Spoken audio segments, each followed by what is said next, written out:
ለዶሮ እርባታ በቅርበት ከባለሙያ ማምጣት ከሐኪም ብቻ መጠበቅ ሳይሆን እኛ የምንችለውን እገዛ እናደርጋለን ለዶሮቹ ማለት ነው። ዝርያም እያገኘንበት ነው። ከተማ ውስጥ መሆናችን ከገጠሩ የተለየ ችግር ሊገጥመን አይገባም። ከጀመራችሁበት ጊዜ ጀምሮ ምን አይነት ውጤቶችን አይታችኋል? በእንደዚህ አይነት ስራ ላይ ተሰማርቶ መስራት እንዳልኩሽ ፍላጎት፣ ቁርጠኝነትና ገንዘብ ነው የሚፈልገው። ከዛ በኋላ ግን በጣም አስደሳች ስራ ነው። 24 ሰዓት የሚንቀሳቀስ ነው። ምንም የሚቆም ነገር የለም። ምን ያህል ጊዜ ሆናችሁ በዚህ በእርባታው ዘርፍ ላይ? እቅዳችን የኛ 1500 ሊትር ወተት ማምረት ነው። ይህ ስራ መጀመሪያ አይምሮ ውስጥ ገብቶ አይምሮ ውስጥ መታለብ፣ አይምሮ ውስጥ ማርባት፣ አይምሮ ውስጥ መጨረስ ያስፈልጋል። ስለፈለግነው አንሰራም፣ ደስ ስላለንም ደስ ስላላለንም አንሰራምም፣ አንተወምም። ወተቱን ብቻ ሳይሆን እበቱንም ማሰብ አለበት። 1 ሊትር ወተት እናንተ ጋር ምን ያህል ነው የሚሸጠው?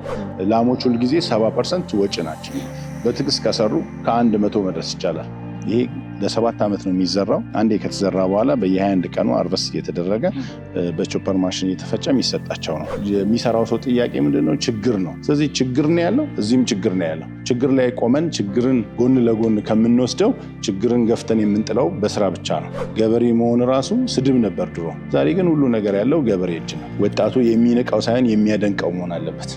ሳይሞክሩ አቃተን ከማለት ሞክረው አቃተን ብለው ማሰብ ራሱ ውድቀት አይደለም፣ ራሱን የቻለ ትምህርት ነው ብዬ ገምታለሁ። ሰላም ተመልካቾቻችን እንደምናላችሁ። በዛሬ ዝግጅታችን በላፍቶ ክፍለ ከተማ ወረዳ 11 ናፊራ የእንስሳት እርባታ ፋርም ላይ ተገኝተናል። እንግዲህ እዚህ የተገኘንበት ዋነኛ ምክንያት ደግሞ በእንስሳት ማለትም ደግሞ በወተት ላም እርባታና በበሬ ማደለብ ዙሪያ ላይ ያላቸውን ልምድና ተሞክሮች ወደ እናንተ ለማድረስ ነው። ወደ ውስጥ ገብተን ምን አይነት ልምድና ተሞክሮ እንዳላቸው እንዲሁም ደግሞ በዚህ የስራ ዘርፍ ላይ መሰማራት ለምትፈልጉ ምን አይነት ጥቅሞችን እንዲሁም ደግሞ ምን አይነት ጉዳቶች አሉት የሚሉትን ጠቅላላ ያሉ መረጃዎችን ወደ እናንተ የምናደርሳችሁ ይሆናል። ዝግጅቱን ወደ እናንተ ያደረስኩ እኔ በአምላክ አበራ አብሬያችሁ ቆይታ አደርጋለሁ። እስከ ፕሮግራማችን ማብቂያ ድረስ አብራችሁን ቆዩ።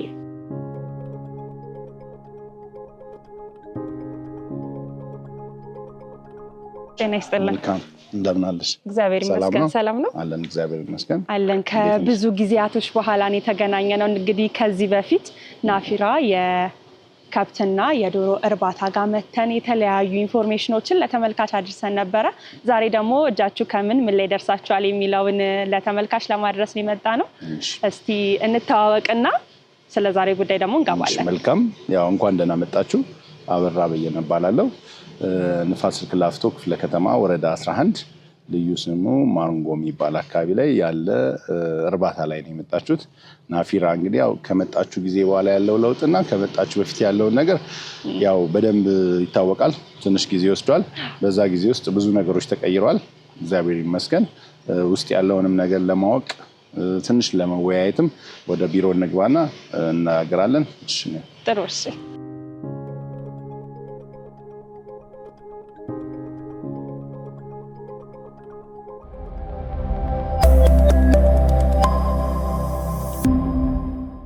ያው እንግዲህ ያለው ነገር በፊት ካያችሁት ትንሽ የተሻለው ነገር ምንድነው? እኛም ከጀመርን ጀምሮ እስካሁን ድረስ ያለውን በየቀኑ የምናገኘው እውቀትም ትምህርትም አለ። ይሄ ቦታ ደግሞ በደንብ ተደራጅቶ የተሻለ ነገር የምንፈጥርበት ሆኖልናል። አንደኛ ሊኖረን ብቻ ሳይሆን ልናካፍልም ግድ ስለሚል ሙሉ ለሙሉ እኛ እርባታ ውስጥ ሰው ሲመጣ እዚህ ቦታ ላይ እዚህ ገብቶ ራሱ ሲወጣ እርባታ ምን እንደሆነ አውቆ ነው ወደ እርባታ ቦታ የሚገባው። ትንንሽ ልጆች ሊሆኑ ይችላሉ፣ ትልልቅ እንግዶች ሊሆኑ ይችላሉ። ምንም ነው የሌላቸው እስካሁን ድረስ ግን ሲሰሩ የነበሩ አርሶ አደሮች ይኖራሉና ይህም ቦታ ብዙ ሰው ይጎበኘዋል። በጎበኘው ልክ ግን እኛ የምናገኘው ነገር ምንድነው? እኛ ያለንን ነገር የተሻለ ለሰው ማካፈል ነው። ያው ይህን ስራ የጀመርነው በሌማት ትሩፋት ነው። ከዛ በኋላ ግን እዚህ የምናውቀውን ነገር ለሰዎች ነግረን በትንንሽ ልጆች ሊሆን ይችላል፣ ከትምህርት ቤት መጥተው ሊጎበኙ ይችላሉ። ትልልቅ ሰዎች ደግሞ መጥተው ከተለያየ ቢሮ መጥተው ይጎበኛሉ። በሚጎበኙበት ሰዓት ስለ ዶሮ አፈጣጠርና ስለ ዶሮ መጨረሻ በደንብ ግንዛቤ ወስዶ ወደ ዶሮ እርባታው ቦታ ሲጎበኙ አንደኛ ማየት ብቻ ሳይሆን ለራሳቸው መስራትን በቀላሉ መስራት እንደሚቻል የምናስረዳበት ነው። ተጨማሪ ደግሞ የወተት ላም እርባታ ጥጃ ከሚለው ተነስቶ ወደ ጊደር፣ ከጊደር ደግሞ ከፍ ወዳለ ወስደን ላም ብለን ስንጠራ የምናገኝባቸውና እንዴት መስራት እንደሚቻል ምን እንደሚወስዱ የሚገልጽ ነገር ነው። በማድለብም በዛ ሳይድ የምታየው ልክ እንደዚህ ግልጽ የሚሆን ነገር ነውና ለምሳሌ የዶሮን በደንብ ላስረዳሽ። ለምሳሌ ዶሮ ከጫጩት ሲፈለፈል በእንደዛ አይነት መንገድ ልክ እንደዚህ ከተፈለፈሉ በኋላ የአንድ ቀን ጫጩት ይሆናሉ። ከዛ በኋላ የሚወስዱት መድኃኒት፣ ቫይታሚን፣ ክትባት አለ። እያደጉ እያለ 2 ወር ሲሞላቸው ጫጩት ደረጃውን የጠበቀ የ60 ቀን ጫጩት ይባላሉ። ስለዚህ አብዛኞቻችን የ60 ቀን ጫጩት እየገዛን የዶሮ እርባታ እንጀምራለን ማለት ነው። እዚህ የሚፈልጉትን በ2 ወር ውስጥ አንድ ጫጩት የሚያሳድግ ሰው አንድ ምርታማነትን የሚሰጥ ጥሩ እንቁላል ጣይ የሚሆን ዶሮ እንዲያገኝ የሚፈልገውን ክትባት በጠቅላላ መድኃኒት በጠቅላላ ከወሰደች በኋላ ወደ እንቁላል ጣይ ለማድረስ የ3 ወር የምገባ ጊዜን ወይ ደግሞ የማሳደግ ጊዜን ከወሰድን በኋላ ለ1 ዓመት ከ5 ወር አካባቢ አንድ ዶሮ ከእንቁላል መጣል ከጀመረችበት ጊዜ ጀምሮ ከኛ ጋር በመሆን በባህላዊ መንገድ እንደዚህ እንደምታዩ በዘመናዊ መንገድ በባህላዊ መንገድ እንደዚህ እየሰራን ጊዜያቸው ሲያበቃ ደግሞ ወደ ስጋነት ተቀይረው ለስጋ እንደሚውሉ የሚያሳይ። ስለዚህ ሰው ወደ ዶሮ እርባታ ውስጥ ገብቶ በምቾት ማየት ስለማይቻል ስለ ዶሮ እዚህ ጋር በማስረዳት ግንዛቤ መስጠት ይቻላል።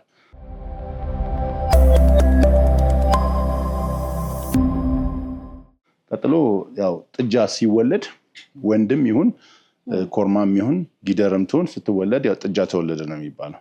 ስለዚህ ከዛ ከውልደት ጀምሮ እንደዚህ እድገት እየተደረገ በእናት ትንፋሽ እንክብካቤ በእናት ወተት ለ4 ወር ያህል 4 ሊትር በቀን ጠዋቱ 2 ሊትር ማታው 2 ሊትር በመስጠት ለዝርያም ለነገ ደግሞ ጥሩ ወተት የሚሰጡ ጊደሮችን በኢትዮጵያ ውስጥ ማቆየትም በኢትዮጵያ ውስጥ ማብዛትም አንዱ የእርባታ ጀርባ አጥንት ነውና ቀጣይ የሚተኩት ጥጆቹ በደንብ ሲያዙ ነው። ስለዚህ በደንብ እንደዚህ ከተያዙ በኋላ እነኚህ የምታያቸውን ክትባቶች መድኃኒቶች ከወሰዱ በኋላ ደረጃቸውንና ብቃት ጥራት ያላቸው ጥጆች ይሆናሉ።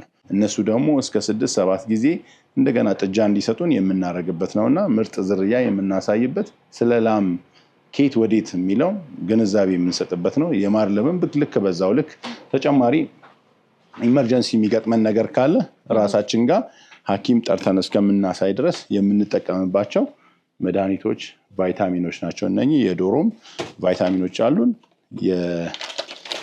እንደዚህ አሁን እነኚህም በምን ሰዓት እንደሚሰጡ ይታወቃል። እነኚህን ይሰጣሉ። መድኃኒትም ሲሆን በዛ ልክ ይሰጣል። እነኚህ ለዶሮ እርባታ በቅርበት ከባለሙያ ማምጣት ከሐኪም ብቻ መጠበቅ ሳይሆን እኛ የምንችለውን እገዛ እናደርጋለን ለዶሮቹ ማለት ነው። እኛ ባገዝናቸው እኛ በሰጠናቸው ምግብ ብቻ ሳይሆን የሚያስፈልጋቸው ቫይታሚን የሚያስፈልጋቸው መድኃኒት እየወሰዱ እንዳልኩሽ 1 ዓመት ከ5 ወር እንቁላል ይጥሉልናል። ሌላ ምንድነው ያው እዚህ ቤት ውስጥ በሚመጣበት ሰዓት ላይ ስለ ዶሮ አመጋገብ ዶሮ እንዴት እንደምትመገብ አንድ ዶሮ ከዚህ ውስጥ 120 ግራም እንዴት መብላት እንደምትችል በቀን የሚያሳይ ነው። እዚህ ውስጥ መኖ ይሞላል ያለምንም ብክነት ሳይኖር ጥሩ ቦታ ላይ በማስቀመጥ በገመድ በማንጠልጠል ዶሮቹ ከዚህ እየበሉ በቨርቲካል ባላንስ ባዶ ይሆናል ማለት ነው። ስለዚህ የመኖ አጠቃቀማችን አሁን የትም ዶሮ እርባታ ላይ ብትሄጂ ውስጥ ላይ ገብተሽ ማየት አትችይም። ብዙ ሰው ያው ሙሉ ለሙሉ ከሰራተኛ ውጪ ዶሮ ቤት መግባት ስለማይፈቀድ ማለት ነው። ስለዚህ ግንዛቤ ለማግኘት ግን እዚህ ጋር በደንብ መውሰድ ይቻላል። ይሄ ደግሞ ተጨማሪ የውሃ መጠጫ ነው። ይሄ የውሃ መጠጫቸው ልክ በእንደዚህ አይነት ንጹህ ሆኖ በየቀኑ እየታጠበ ንጹህ ውሃ ለንጹህ ዶሮአችን በመስጠት ጥራት ያለው እንቁላል የሚመረትበት ነው። በዚህ ውሃ በመሙላት ከዚህ ዶሮቹ ሰብስበው በሚጠጡበት ሰዓት እየቀነሰ ውሃው ያልቃል። ሲያልቅ እንደገና ይወጣና ውሃ ይሞላላቸው። ይሄ ማኑዋል ይባላል። በዲጂታል ደግሞ ዳይሬክት ከቧንቧም የሚጠቀሙት ይኖራል። ይሄን ዶሮ ቤት በሚረጭበት ሰዓት ላይ ያው ብዙዎቻችን የምናውቀው የአረም መድኃኒት መርጫ ነው። ፋርም ውስጥ ወይ ደግሞ እርባታ ውስጥ የሚያስፈልግ አንድ ትልቅ ነገር ነው። ይሄ ምን ኬሚካል የሆነ ነገር ለዶሮቹ ምንም አይነት ችግር እንዳይፈጠን ኮንታሚኔሽን እንዳይፈጠር የምንረጭበት ነው። ተጨማሪ ያው ሀገራችን ስልጣኔ ይዞት ከመጣው የዶሮ እርባታ አንዱ ይሄ ነው። ይሄ ደረጃውን የጠበቀ ዶሮ ከአንድ ቦታ ወደ አንድ ቦታ ማጓጓዣ ነው። ስለዚህ አንድ ሰው የዶሮ ቤት ዝም ብሎ ከዚህም ከዛም የተሰራ ሳይሆን ጥራቱን የጠበቀ ሙሉ ለሙሉ አየር የሚተላለፍበትና ዶሮቹም ከአንድ ቦታ ወደ አንድ ቦታ ላይ በጫጩት መልክ ሊሆን ይችላል አብቅተው በሽያጭ መልክ ሊሆን ይችላል። በእንደዚህ አይነት መንገድ ማንቀሳቀስ ዶሮቹ በሰላም ከአንድ ቦታ ወደ አንድ ቦታ እንዲደርሱ ይረዳል። ስለዚህ ስለ ዶሮም ስለ ወተትም ያለን ግንዛቤ እዚህ ውስጥ ይሄን ይመስላል።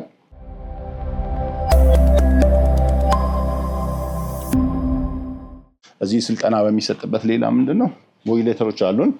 በእነኚህ ስለ ዶሮ እርባታ አንድ ሰው በእለቱ ምን ሊገጥመው ይችላል፣ ስለ አሰራሩ፣ ስለ ቤት አሰራር፣ ከዶሮ ምን መጠበቅ ይቻላል፣ ዶሮ አንድ ጫጩት በቀን የምትሰጠው ምን ስትመገብ ነው፣ ቤት ሲሰራ እንዴት፣ ሙሉ ለሙሉ ስለ እርባታ ሙሉ መረጃ መስጠት የሚችል ማኑዋሉ በሶፍትም በሃርድም አለ። በዚህ መንገድ እዚህ የሚመጣ ሰው ሁሉም ከኛ የሚፈልገውን ነገር ተረድቶ ግንዛቤ ወስዶ ቁጭ ብሎ ተምሮ ለውጥ ማምጣት ይችላል። ሳንፈልግ ሳንወደው ገንዘብ ስላለን ብቻ የምንሰራው፣ ገንዘብ ስላጣን ደግሞ የምንተወው ነገር አይደለም። ግብርና በትንሽ ይሰራል፣ በመካከለኛ ይሰራል፣ እጅግ በጣም በገዘፈ ደረጃ መሰራት ይችላል። ያው ጅማሬያችን ከዚህ በፊት ነበር። አሁን ደግሞ የደረስንበት ስለ መኖ፣ ስለ ላሞች አያያዝ ያለንን ነገር በጠቅላላ ውስጥ ገብተን ምናይ ይሆናል። ውስጥ ለመግባት ያው ልብስ መልበስ አለብሽ።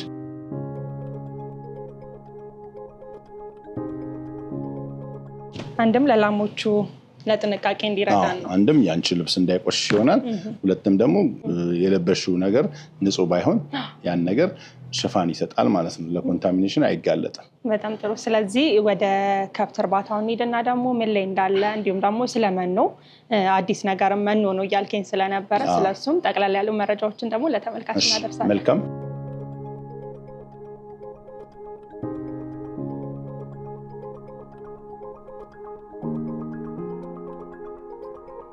አሁን የምንገኘው የምን እርባታ ላይ ነው? አሁን የወተት ላሞች እርባታ ቦታ ነው። ያው ይሄኛውም ቀጥሎ ደግሞ በዛኛውም ጋር ወተት ላሞች ወጥተው ፀሐይ የሚሞቁበት ቦታ ነው። በጣም ጥሩ። ወደዛ እናቅናና ደግሞ የተወሰነ እናወራለን።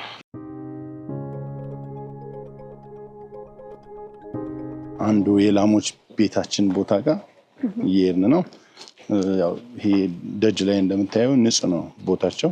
ምግባቸው የሚዘጋጅበት ቦታ ነው። ይሄ እንዳልኩሽ ከጓሮ ከዘራ ነው እርጥብ ነገር ውጪ የፋብሪካ ተረፈ ምርት አለ፣ ምጥን አለ። እሱን እዚህ ጋር በደንብ እናዋህድበት ቦታ ነው። ያው ይሄ ቦታ ለነሱ ምግብ እዚሁ ይዋሃድላቸዋል። የተለያዩ የፋብሪካ ምጥኖች አሉ፣ ተረፈ ምርቶች አሉ። እነሱን አንድ ላይ በማዋሃድ ከዚህ ምግብ በቀን 3 ጊዜ ከዚህ እንሰጣቸዋለን። ከዚህ መመገቢያቸው ቦታም ልክ እንደዚህ ንጹህ ነው። ተጨማሪ ደግሞ ውሃ የሚጠጡበት ቦታ ነው። ይሄ ያው እዛ ውሃው የራሳችን ነው፣ የጉድጓድ ውሃ ነው። ይሄ ንጹህ ውሃ ነው። ስለዚህ ንጹህ ውሃ በየቀኑ አንድ ላም ከ100 ሊትር እስከ 150 ሊትር ድረስ ትጠጣለች። ስለዚህ ንጹህ ውሃ በማጠጣት ንጹህ ምግብ በመመገብ ከላሞች የምናገኘው ንጹህ ወተት ለህብረተሰባችንም ለራሳችንም እንጠቀማለን ማለት ነው። ስለዚህ ወደ ውስጥ ያለውን እናሳይሽ። ቦቲ ብናደርግ አሪፍ ነበር። ይሄኛው ኬሚካል ነው።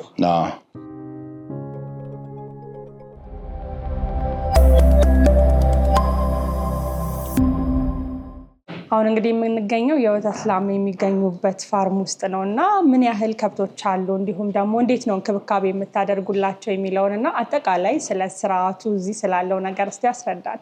እሺ መልካም። ያው አሁን የምንገኘው ናፊራ ፋርም አንዱ የእርባታ ቦታ ነው። የወተት ላም ያዘጋጀ ነው። በ3 መጋዘኖች ነው ወይ ደግሞ በ3 ስፍራ ነው። ይሄ 20 ላሞች የሚይዝ ቦታ ነው። አማካይ ደግሞ ከ300 እስከ 400 ሊትር ወተት ይገኝበታል። ዲዛይን ያደረግነው ከአንዱ ፋርም ማለት ነው። ናፊራ ፋርም እቅዳችን እኛ 60 ላሞች የሚታለቡ ኖሮን በ60 ላሞች ውስጥ በቀን ከ1400 እስከ 1500 ሊትር ወተት ማምረት ነው። ያ ማለት ምንድነው?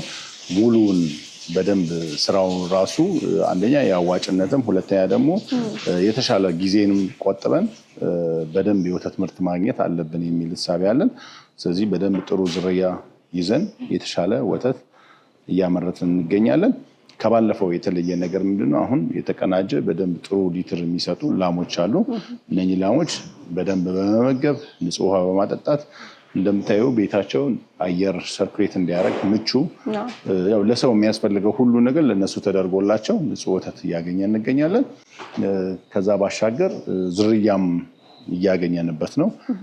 እዚህ የሚወለዱ ጥጆች በደንብ በእንክብካቤ ተይዘው ውስጥ እንደነገርኩሽ በቀን ውስጥ 4 ሊትር ወተት ለአንድ ጥጃ እስከ 4 ወር ድረስ በመስጠት የተሻለ የወተት ዝርያ በራሳቸው በጥጆች ውስጥ መፍጠር ችለን ከዛ በኋላ ነገ ከፍ ሲሉ ኮርማ ሲወስዱ ሲወልዱ እንዳይቸገሩ ጥሩ የወተት ላም የሚባሉት ከመጀመሪያው ያያያዝ ጊዜ ጀምሮ ስለሆነ እሱን እያደረግን እንገኛለን። በጣም ጥሩ። እንግዲህ የከተማ ግብርና ዘርፍ በጣም አስቸጋሪ፣ በጣም አድካሚ፣ የዛኑ ያህል ደግሞ ጥሩ ውጤት ይገኝበታልም ተብሎ ይታሰባል እና ከእናንተ ከጀመራችሁበት ጊዜ ጀምሮ ምን አይነት ውጤቶችን አይታችኋል? እንዲሁም ደግሞ ምን አይነት ቻሌንጆችን ደግሞ አሳልፋችኋል?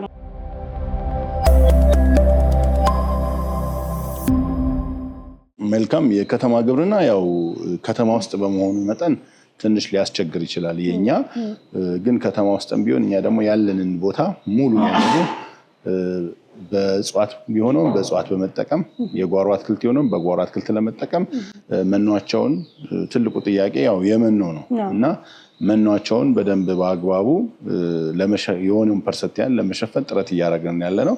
በስተመጨረሻ እናየዋለን። ሁለት አይነት ኤሌፋንት ግራስ እና አልፋ አልፋ የሚባለውን ዘርተን እሱን እየሰጠናቸው እንገኛለን። ተጨማሪ ሳር አለ። ከዛ ደግሞ የፋብሪካ ተረፈ ምርት ምጥን አለ።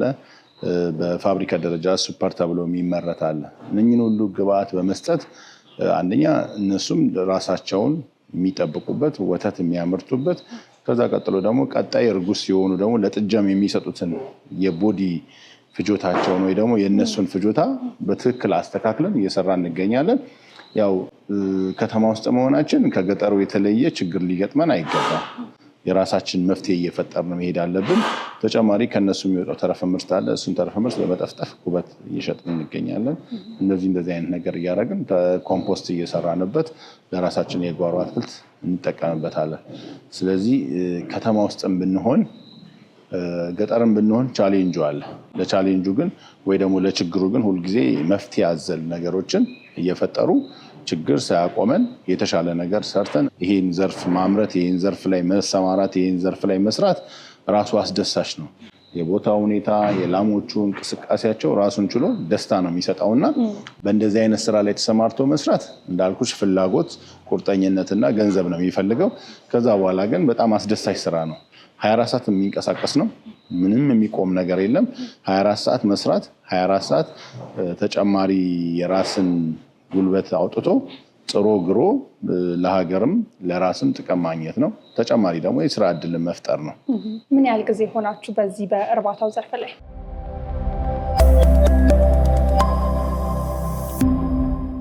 እኛ ሌማት ትሩፋት ሲበሰር ነው ስራውን የጀመርነው በ2015። አሁን 2017 ነው። 2 ዓመታችን ነው። ጥሩ ነገሮች እያየን ነው። ያው ስራው አድካሚም አስደሳችም ብዙ ችግሮች ያሉትም ቢሆን ብዙ ደግሞ በጎ ጎኖች ደግሞ አሉት። ስለዚህ በፊት አባቶቻችን አያቶቻችን በባህላዊ መንገድ ይሰሩት ነበር። እኛ ደግሞ በዘመናዊ መንገድ በእንደዚህ አይነት አብቅተን በአንድ ቦታ ላይ ይዘን የእነሱን ንጽህና ጠብቀን የተሻለ ምግብ ሰጥተን ወተት ማምረት ኩራትም ነው፣ ደስታም ነው የሚሰጠው። እንደ ቤተሰብ ደግሞ ስትወስጂው ከዚሁ ነው እኛ የምንጠቀመው። ስለዚህ ራሳችን ላይ ሰርተናል ማለት ነው። በአሁኑ ሰዓት ላይ ከአንድ ላም ምን ያህል ሊትር ወተት ነው የምታገኙት? ትልቁ እኛ ፋርማ ላይ ከ30 ሊትር እስከ 20 ሊትር ድረስ ነው ያለው ወተት። አማካይ በዛ ውስጥ ነው ያለው። ለምሳሌ 30 ሊትር የሚታለቡ አሉ፣ 25 ሊትር የሚታለቡ አሉ። እንደገና ደግሞ ጊዜያቸው አርግዘው 7 ወር 6 ወር ሲሆናቸው ያው እየቀነሱ ይመጣሉ። አማካይ ግን ወደ 380 አካባቢ ሊትር ወተት እናገኛለን። ይህንን እንዳልኩሽ እቅዳችን የኛ 1500 ሊትር ወተት ማምረት ነው። ስለዚህ እዛ ጋር ለመድረስ ያለንን ግንባታ ገንብተናል። ባለን ነገር እየተንቀሳቀስን ነው። ያው የተወሰነ ደግሞ ሰፖርት መደረግ አለብን። እሱን ነው የምንጠብቀው። የተሻለ ቶሎ መፍጠርና ቶሎ መፍጠር የሚለውን እሳቤ ግንዛቤ ውስጥ በማስገባት እየሰራን ያለ ነው። ያው ብድር ጠይቀናል።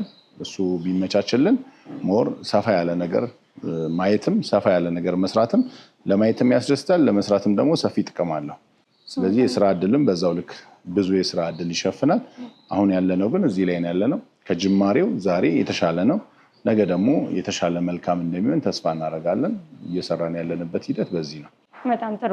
ለአዲስ ለዚህ የከተማ ግብርና ላይ በተለይም ደግሞ የወተት ላም እርባታ ዘርፍ ላይ መሰማራት የሚፈልጉ ሰዎች ይኖራሉ እና ምናልባት ለነሱ ማለት የምችለው ነገር ካለ? መልካም። ከተማ ግብርና ያው ስለፈለግነው አንሰራም፣ ደስ ስላለንም ደስ ስላላለንም አንሰራምም አንተወምም። ምንድነው መጀመሪያ እቅድ ያስፈልጋል። ለዚህ ነገር እኔ ይህንን ነገር መስራት እችላለሁ የሚል የማብቃት ስልጠና፣ የአእምሮ ክህሎት ስኪል ማሳደግ። ስለዚህ አይምሮ ላይ ነው ስራው የሚያልቀው። ይህ ስራ መጀመሪያ አይምሮ ውስጥ ገብቶ አይምሮ ውስጥ መታለብ፣ አይምሮ ውስጥ ማርባት፣ አይምሮ ውስጥ መጨረስ ያስፈልጋል። አይምሮ ውስጥ ከጨረስን ከዛ በኋላ የሚኖሩ ነገሮች ገንዘብ ከባንክ ሊገኝ ይችላል፣ ከቤተሰብ ሊገኝ ይችላል። ተጨማሪ ደግሞ ቦታም እንደዚሁ አይነት ነገር ሊገኝ ይችላል። ግን ቦታም ስላለ ገንዘብም ስላለ አይሰራም እና ስራው መጀመሪያ አይምሮ ላይ ማለቅ አለበት የሚል እሳቤ አለኝ። ስራው አይምሮ ላይ ካለቀ አንድ ሰው ይሄን ነገር መስራት ሲፈልግ አተኩሮ ስራውን ከመጀመሪያው እስከ መጨረሻው ድረስ ማወቅ ካወቀ በኋላ በየቀኑ በየሂደቱ የሚያዳብረው ነገር ሊኖር ይችላል። መጀመሪያ ግን ማዳበርና ማወቅ ይለያያል። ማዳበር ስኪል ማሳደግ ነው ሁልጊዜ። አንድ ሰው ከአንድ ላምም አደራጅቶ አቀናጅቶ መጀመር ይችላል። 20 ላምም በዛ ልክ መስራት ይችላል። 1000 መስራት ይቻላል ባለው ልክ ግን የሚያስፈልገው ምንድነው? አንድ ላም የሚያስተዳድር የተሻለ ግንዛቤ እውቀት ይፈልጋል። ስለዚህ እውቀቱ ካለ ስራው እጅግ በጣም ቀላል ነው። ለመጀመር ግን እኔ በአሁን ሰዓት ሰው ጊዜውንም ገንዘቡንም እንዳያባክን ከመጀመሪያ እስከ መጨረሻ ያለውን ይዘት ማወቅ አለበት። መልካም ነገሩን ብቻ ሳይሆን ለምሳሌ ወተቱን ብቻ ሳይሆን እበቱንም ማሰብ አለበት። እበቱን የት አደርገዋለሁ፣ የት አድርጌ ወደ ገንዘብ ቀይረዋለሁ የሚለውን እሳቤ ይፈልጋል። ወተቱንስ እንዴት አድርጌ አልቤ እንዴት እሸጣለሁ እሳቤ ይፈልጋል። መኖ እንዴት አድርጌ ባለኝ ቦታ ላይ ምን አይነት መኖ ብተክል ለላሜ አተርፋለሁ ብሎ ማሰብ አለበት። የሚገዛውንም ደግሞ ያው ትርፍ ማለት ከግዢ ነው። ላሞች ሁልጊዜ 70% ወጪ ናቸው። ከሚሰጡት ምርት 70%ቱ ራሳቸው ተመልሰው የሚመገቡት ጥጃ የሚያሳድጉበት፣ እርጉዝ ከሆኑ ውስጥ ያለውን ጥጃ የሚያፋፉበትና የሚያሳድጉበት ነው። ስለዚህ ይሄን ግንዛቤ በመውሰድ ስራው ምርጥ በጣም ውብ ድንቅም ቢሆን ከጎኑ ደግሞ ያለውን ቻሌንጅ ማወቅ ይጠይቃል። በትዕግስት ከሰሩ ከ100 መድረስ ይቻላል። እንግዲህ እዚህ እናንተ የመኖንም ስራ በደንብ እንደምትሰሩ እየነገርከኝ ነበረ።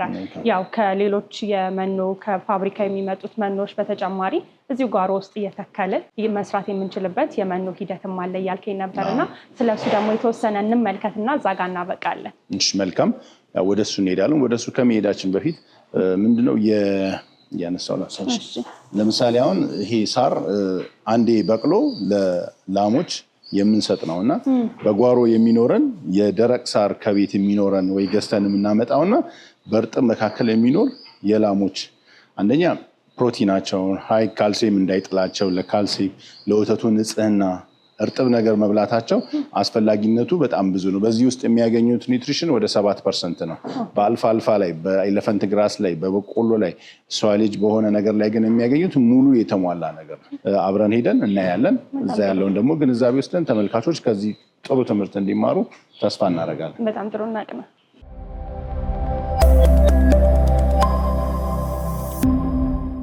ይሄ የምታየው እንግዲህ አልፋ የሚባል ዝርያ ነው። በከተማ ግብርና አርሶ አደር ኮሚሽን በኩል ነው የተሰጠን። ይሄ ባለን መሬት ላይ በፊት ቲማቲም፣ ካሮት፣ ሽንኩርት ምናምን ነበር የምንጠቀመው። አሁን ግን ወደዚህኛው ቀይረ ነው። ይሄ ደግሞ ለላሞቻችን የተሻለ አንደኛ የመኖ ፍጆታን ራሳችን ለመሸፈን ጥረት ማድረግ የምንችለውን የሚያስፈልገውን ያህል ጥረት ማድረግ። ይሄ ግን ለየት የሚያደርገው ምንድነው? አንደኛ እርጥበቱ፣ ሁለተኛ ደግሞ ለወተት ላም እርባታ ዓለማችን ወይ ትልልቅ አደጉ የሚባሉ ሀገሮች የሚጠቀሙበት ነው። ይሄ ለ7 ዓመት ነው የሚዘራው። አንዴ ከተዘራ በኋላ በየ21 ቀኑ አርቨስ እየተደረገ በቾፐር ማሽን እየተፈጨ የሚሰጣቸው ነው። ስለዚህ ይሄንን መብላታቸው ማለት ለላሞቹ ብዙ ሽፋን አለው። አንደኛ የውስጥ ተውሳክ አያጠቃቸውም። ሁለተኛ ወተታቸው በጣም ኳሊቲ ነው የሚሆነው። ከዛም ባሻገር ደግሞ እኛ ደግሞ አንገብጋቢው ከተማ ውስጥ እንደመሆናችን መጠን ሁሉ ነገር መኖ ተገዝቶ ስለሆነ እንዳልኩሽ የመኖ ፍጆታ 70% የመኖ ፍጆታ ነው። ስለዚህ ከዛ 70% ቢያንስ 40%እና 30%ን ሽፋን ካደረግን በገቢያችን ላይ ጭማሪ እናመጣለን። በከብቶቻችን ላይ በሚወለዱ ጥጆች ላይ የተሻለ ጥራቱን የጠበቀ መኖ በማብላት የተሻለ ንጹህ ወተት የተሻለ ደግሞ የጥጃ ዝርያም የላሞቻችንን እድሜ በመጠበቅ የተሻለ ነው ብለን በተሰጠው ስልጠና መሰረት ኮርስ ወስደን ነው የዚህን ግን ጥቅሙን ደግሞ አይተነዋል። ከዚህ በፊትና ከዚህ በኋላ ያለውን ልዩነት አይተናል። አሁን ይህን ያው በደንብ መንከባከብ ብቻ ነው። አንዴ ከተዘራ በኋላ ስታጁ እየጨመረ በየ21 ቀኑ የሚደርስ ነው። ስለዚህ ያለንን አሁን የዘራ ነው በጣም ረጅም ነው። ወደ 3000 ካሬ አካባቢ ላይ የዘራ ነው። ይሄ 3000 ካሬ ላይ የዘራ ነው አካፍለን በቀን 100 ካሬ ሜትር በማጨድ ለላሞቻችን እየሰጠን እንገኛለን። ስለዚህ ብዙ ሰው አሁን እርባታ የሚያረባ ሰው ጭንቁም ችግሩም የመኖ ጉዳይ ሆኗል። ስለዚህ ያን የመኖ ጉዳይ በዚህ ሸፍነናል። እኛ በሁለት አይነት መንገድ ነው፣ በግራና በቀኝ አድርገን። በዚህ በኩል ደግሞ ኤሌፋንት ግራስ የሚባል አለ።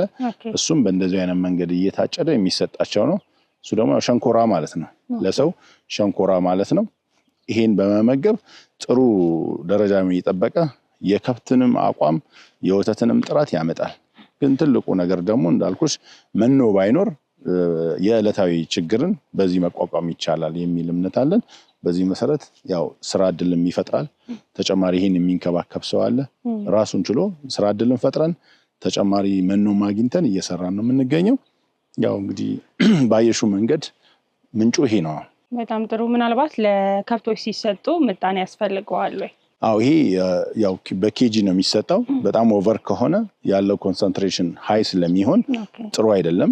ለምሳሌ 7 ወር እስከ 7 ወር አንድ ላም እርጉዝ ሆና እስከ 7 ወር ቢሰጣት ጥሩ ነው። ከ7 ወር በኋላ ግን እርጉዝ ስለምትሆን ብዙ ፕሮቲን ሲወሰድ ያው ጭንቀት እንዳይበዛ እየተቆጠበ ይሰጣል። እነሱ ይሄን ብቻ ቢበሉ ደስተኛ ናቸው። ግን ከሳር ጋር እየተቀላቀለ ከምጥን መኖ ጋር እየተቀላቀለ ተረፈ ምርት አንድ ላይ ጨምሮ እየተቀላቀለ መስጠት ይቻላል። የበቆሎ አገዳ ምናምን እየተጨመረ አንድ ላይ ቢሰጥ ጥሩ ነው። መጠኑን ያው የሐኪም የእርባታ እንክብካቤ የሚያደርግ ባለሙያ አለ። ይሄን ባለሙያ ሬሾ ያወጣና ይሄን 1 እጅ፣ ይሄን 2 እጅ፣ ይሄን 3 እጅ ብሎ ይሰጣል። ይሄን መመገባቸው ግን ቢበዛ ያው ጉዳት ሊኖረው ይችላል። ሲያንስ ደግሞ ያው እንዳልነው ሳይኖር ሲቀር እንዳልነው የወተት ኳሊቲ ይቀንሳል። ከብቶቹ የሚያገኙት የተሻለ ኒውትሪሽን የሚባለውን ነገር ስለሚቀንስ ያው እንደ ሰዋሌጅ ማለት ነው። አሁን ሰዋሌጅ ሲመገቡ የሚያገኙት የተሻለ ነገር አለ። ስለዚህ ያንን ተክቶ በዚህ መስራት ይቻላል። በጣም ጥሩ። እንግዲህ አሁን ያየነው የመኖና የወተት ላም እርባታ ዘርፉን ነበርና ከዛ በተጨማሪ ደግሞ የከብት ማደለብ ላይ በደንብ ትሰራላችሁ። እሱን ደግሞ ብንመለከተውስ? እሺ መልካም።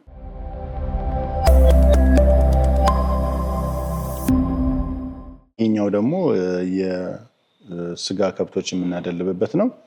እነኛውን ከትንሳኤ በዓል የተረፉ ናቸው። ራሱን ችሎ ቦታው ምቹ ስለሆነ አሁን እዚህ በምናደልብበት ሰዓት ላይ ሰው መጥቶ ለተለያየ ፕሮግራም ብዙ ሳይረቅ ብዙ ገበያ ሳይሄድ ከዚሁ ገዝቶ የሚጠቀሙ ሰዎች አሉ። ራሱን ችሎ ገቢ ነው። እንዳየሹ እነኝን ከብቶች ያው በቀን 3 ጊዜ ምግብ፣ ውሃ በደንብ አድርገው በመስጠት ማወፈር ይቻላል። ስለዚህ የተሻለ ነገር ነው። ሁሉም ሰው ይህን መስራት ይችላል። ስለዚህ እንደተሞክሮኛ ወስደን እየሰራን ያለ ነው። ከወተት ላም ጎን ለጎን ይህን እየሰራን ያለ ነው። በጣም ጥሩ። በምን ያህል ጊዜ ነው ሊደርሱላችሁ የሚችሉት? አሁን ያው በዓልን ተንተርሰን ነው በደንብ ብዙ ጊዜ የምንሰራው። የትንሳኤ በዓል 3 ወር ሲቀረው፣ አዲስ ዓመት 3 ወር ሲቀረው፣ አሁን ያው 50 ፋሲካ ጾም ስለነበረ አሁን እናስገባለን። ክረምቱን እኛ ጋር ይቆያሉ፣ ለአዲስ ዓመት ይሸጣል። ከዛ ደግሞ በዓመት 4 ጊዜ 3 ጊዜ መስራት ይቻላል እና በዚህ ያው ጥቅም እያገኘንበት ነው። እኛ እየሰራን ነው። ከዚህ የሚያዩ ሰዎች መስራት ይቻላል የሚለውን እሳቤ ወስደው ቢሰሩ ሰው ይቀየራል፣ የስራ እድል ይፈጥራል፣ ሀገርም የተሻለ ደረጃ ላይ ትደርሳለች። በጣም ጥሩ። ከዚሁ ከበሬ ማደለብ ጋርም ሊሆን ይችላል። እንዲሁም ደግሞ ወተቱን ራሱ ለሰው ተደራሽ የምታደርጉበት መንገድ በምን አይነት መልኩ ነው? መልካም። የበሬን ያው ሰው እዚህ እየመጣ ይገዛል። የወተት ግን ተደራሽ የምናደርገው አንደኛ እዚሁ ፋርሙ ላይ ሱቅ አለን። ሁለተኛ ደግሞ ሁለተኛው ሱቃችን እዚሁ ወረዳ 11 አጠገብ ላይ ሱቅ አለን። እዛም በኪራይ የምንሰጠው አለ። ጠዋት ማታ እየመጡ የሚወስዱ ተጨማሪ ደግሞ በዕለት ሽያጭ የሚሸጥ ወተት አለን። ቢመጣ ሰው ወተት ማግኘት ይችላል፣ እንቁላል ማግኘት ይችላል። ከሌላ ደግሞ ሰው ያመጣናቸው ንጹህ ማር አለን፣ ለውዝ አለን። ይሄን ተደራሽ በማድረግ የእንስሳት ተዋጽኦን በአንድ ቦታ ላይ እንሸጣለን። አይብ አለን፣ ቅቤ አለን። ያው ወተት እዚህ ሲተርፍ ረክቶ ፕሮሰስ አድርገን እሱንም እየሸጥን ያለ ነው። በዚህ ልክ ነው እየሰራን ያለ ነው። በጣም ጥሩ። 1 ሊትር ወተት እናንተ ጋር ምን ያህል ነው የሚሸጠው? አሁን 100 ብር ነው እኛ ጋር የሚሸጠው 1 ሊትር ወተት። ንጹህ የሆነ ምንም ነገር ያልተቀላቀለበት ንጹህ ወተት 100 ብር ነው የሚሸጠው እኛ ጋር። በጣም ጥሩ። እንግዲህ ይህንንም ምርት ሊሆን ይችላል ወይንም ደግሞ በቀጥታ እናንተ ጋር መጥቶ ፋርሙን መጎብኘት የሚፈልጉ ሰዎች እናንተን በምን አይነት መልኩ ነው ማግኘት የሚችሉት? መልካም። ያው እዚህ መጥቶ አሁን ብዙ ሰው መጥቶ እየጎበኘን ያለን ነገር ለማካፈል ምንም ዝግጁ ነን። ሰዎች መጥተው ቢጎበኙና ከኛ የተሻለ ልምድ ሆነው ከኛ የበለጠ አርቢ እንዲሆኑ እንመኛለን፣ እንፈልጋለን። ምርታችን ደግሞ ባለው ሱቅ ላይ መጥተው ያው ደንበኞች አሉን፣ ከኛ ወስደው የሚያከፋፍሉ አሉ፣ እኛም እንሸጣለን። ተጨማሪ ደግሞ ያው እንዳልኩት ከስማችን ጀምሮ ስማችን ራሱ ማካፈል። ስለዚህ ያለንን ነገር የሌማት ትሩፋት የሆነው ሁሉ ነገር እየሰጠን እንገኛለን ማለት ነው። በጣም ጥሩ። በመጨረሻ ማለት የምትፈልገው ነገር ካለ እንዲሁም ደግሞ ሰዎች እዚህ ስራ ላይ መሰማራት ለሚፈልጉም ሊሆን ይችላል፣ ስለ ስራው ግንዛቤ ላላቸው ግንዛቤ ብታስጨብጥልን ደስ ይለኛል።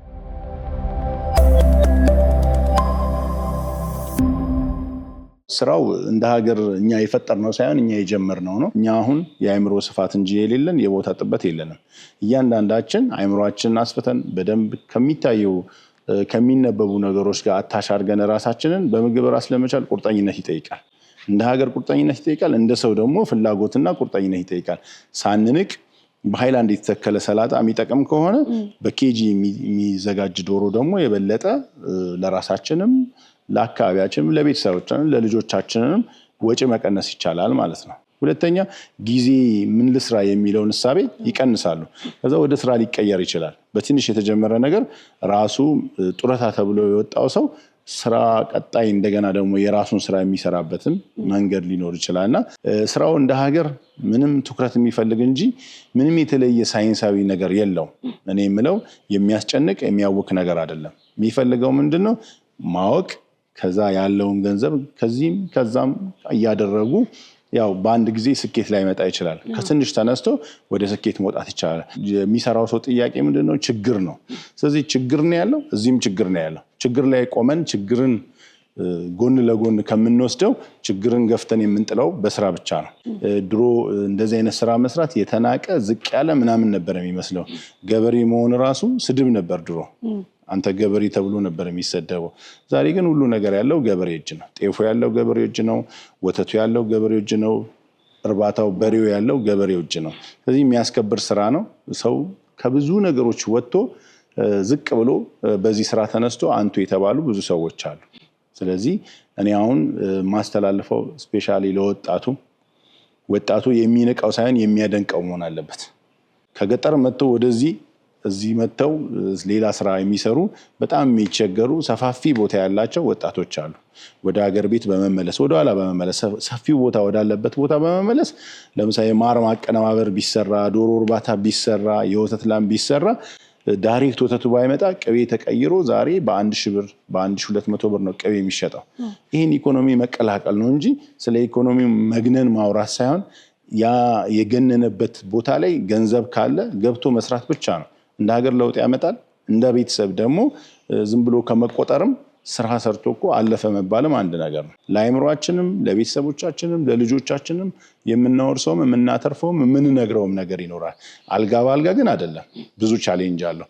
ያን ቻሌንጅ መቀላቀል ራሱ ትርፍ ነው ብዬ ነው ማስበው። እኔ ሳይሞክሩ አቃተን ከማለት ሞክረው አቃተን ብለው ማሰብ ራሱ ውድቀት አይደለም፣ ራሱን የቻለ ትምህርት ነው ብዬ ገምታለሁ። እንግዲህ በቀጣይ ደግሞ በደንብ ሰፍቶ መተን እንደምንጎበኝ ተስፋ አደርጋለሁ። ለዛሬ ግን በጣም ነው የማመሰግነው። መልካም፣ እኔም አመሰግናለሁ። መታችሁ ስለጎበኛችሁን፣ ስላያችሁን፣ ስላበረታታችሁን በእግዚአብሔር ስም አመሰግናለሁ። ክቡራትና ክቡራን ተመልካቾቻችን በላፍቶ ክፍለ ከተማ ወረዳ 11 አካባቢ ተገኝተን ናፊራ የእንስሳት እርባታ ፋርም ላይ የተለያዩ የእርባታ ስራዎች እየተከናወኑ ይገኛሉ። ይህ ደግሞ የእርባታ ዘርፍ ምን ይመስላል፣ እንዲሁም ደግሞ ለሌሎችስ ደግሞ እዚህ ዘርፍ ላይ መሰማራት ለሚፈልጉ ምን አይነት ልምድና እንዲሁም ደግሞ ቻሌንጆች አሉት የሚሉትን ጠቅለል ያሉ መረጃዎችን ወደ እናንተ አድርሰናችሁ ነበረ። እንግዲህ ይህንን ፋርም መጎብኘት የምትፈልጉ ወይንም ደግሞ በተጨማሪ በአካል መታችሁ ልምድና ተሞክሮ መቅሰም የምትፈልጉ ተመልካቾቻችን ከስር በምናስቀምጠው አድራሻ በመገኘት ያሉትን ነገሮች መጎብኘት ትችላላችሁ። ስለነበረን ቆይታ እጅግ አድርገን እናመሰግናለን። ሰናይ ጊዜ ይሁንላችሁ።